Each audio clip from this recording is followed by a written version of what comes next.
Dede, what made you think, okay, we've got this like super complex story. We're going to finally make everyone understand why the banks collapsed and what happened. We need the guy behind Ron Burgundy as our director. Honestly, when Adam called us and said, "Can I do this?" We were like, "Oh, thank God, we're so stupid. We never would have cracked this." That's the truth. We had a really good script, but it was remaining elusive, and we tend to be very patient as producers, and we hang in there with material for a long time, and we trust that our gut is going to sort of talk back to us eventually, maybe, hopefully. Truthfully, Adam called and said, "I love this and I want to do this." And I was like, yes, that's how we're going to do it. That's how we get this story across the transom and into the world. Because we know we're had been huge fans. Anyone who knows his work knows he's a ferocious mind and he's a very political thinker. And he doesn't think that learning and humor are mutually exclusive. So it was amazing moment. I mean, so many people, Adam, are so impressed with your work on this movie. Do you feel like there was a part of you that felt like you had something to prove? No, I don't think that. I think it was more of a thing of I read the book and I loved it so much. It was, it was one of those things where I couldn't put it down. And, I had a lot of other things going on, and it was a couple years later that my agent asked me, if you could do anything in the world, what would you do? And before I knew what I was saying, I said The Big Short. So no, this was more of a case of I just thought this was one of the books of our time, basically. I thought it combined so many things I loved. It was entertaining, it was informative, the characters were incredible.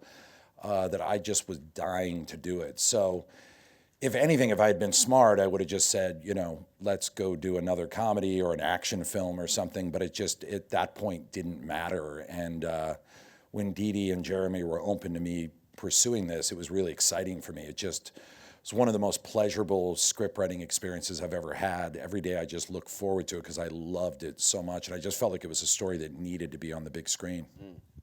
Steve, anyone who's talked to you or met you knows that just what a lovely and kind of pleasant guy you are. Yes, that's true. Is there a joy in being unpleasant?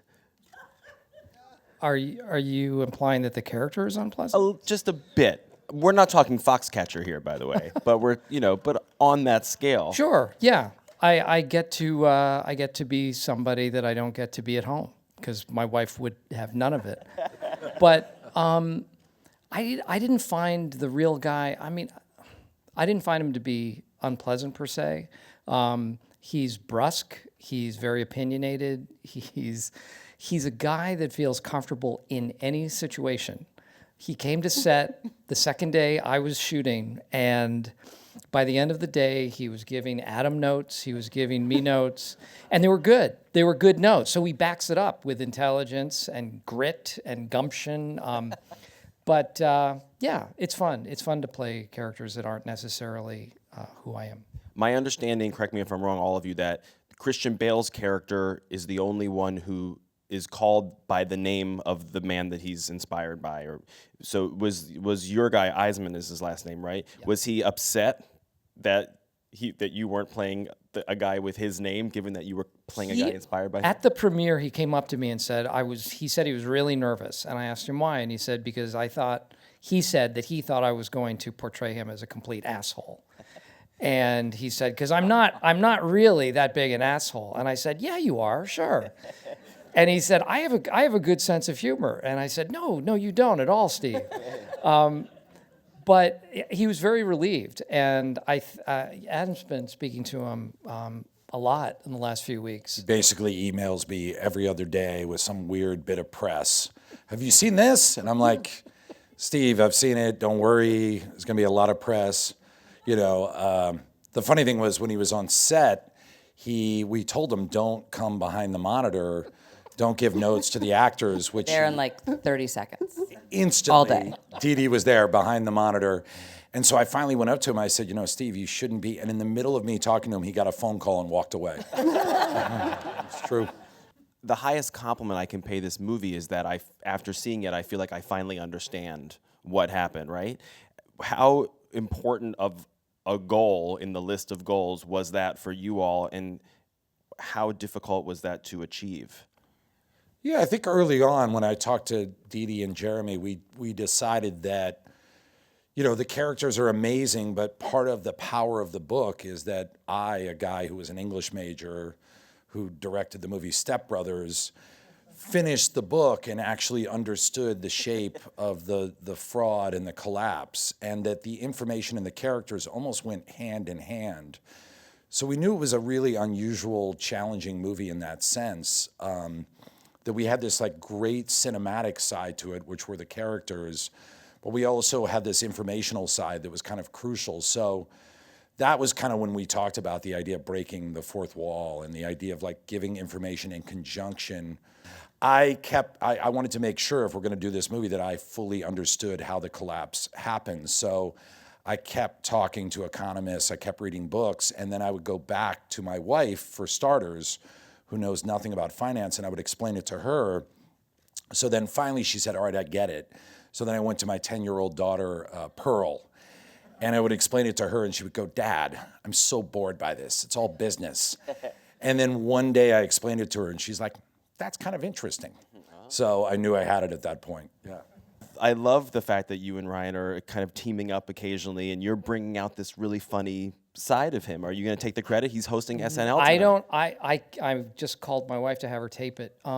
He's a really funny guy, and you know, we worked together once before, and he's not known for doing comedy, but he is a supremely talented improviser, and Adam knows this probably better than anyone. He'd get on set, and it's a different, you know, there's people who can improvise and say funny things and come up with jokes, but there's another level of being able to improvise within a character and on point, on story, and Ryan does that so beautifully, and he's always coming up with new ideas and new things for the script, and you gave him carte blanche essentially for this character. Yeah, our initial conversation, you know, I had met with Ryan about 2 years ago, and I knew he was a great actor, and I knew he was also a writer and a director. So when I wrote the role, the way I wrote it, Breaking the Fourth Wall, I always had Ryan in mind for it, because he's a guy who can obviously act in a grounded way, but also has sort of that other mind. So I simply told him, I said, okay, you will play this role, but at any point you can look at the camera and say whatever you want to say. And he was like, yes, I'm in. I mean, your entire cast, from Steve and Ryan and Christian and Brad, all the way down to like Max Greenfield and Billy Magnuson as the two cocky guys in Florida. It's just such an ace cast. When the three of you think back to it, what was the toughest role to find the perfect person for? Well, the last part we cast was Vinny, Jeremy Strong, who we treasure, and we know Jeremy from Selma, and he's become a good friend of ours, and he was desperate to be in the movie, and bless his heart, he came and auditioned for a couple other parts that just weren't quite right for him, and then we were going to go a different, and then the part of Vinny came up, and I remember calling him and saying, I know you've gone through heartbreak, but I'm telling you, you've got to just come back and put yourself on tape for this part.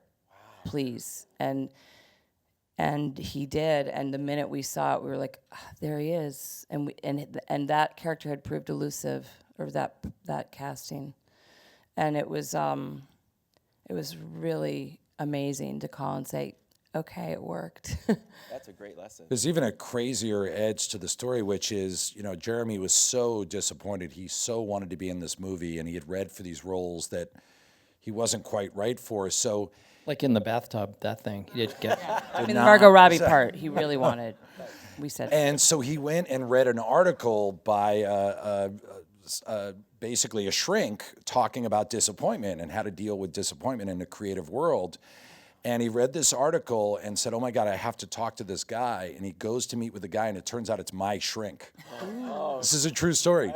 And the shrink says, you know, gives him the talk about, hey, it's not about results, it's about your process. And the next day, after Dede had pushed for him to read for this role, I was like, Dede, you're totally right. He's amazing for it. We gave him the role. So kind of a crazy story.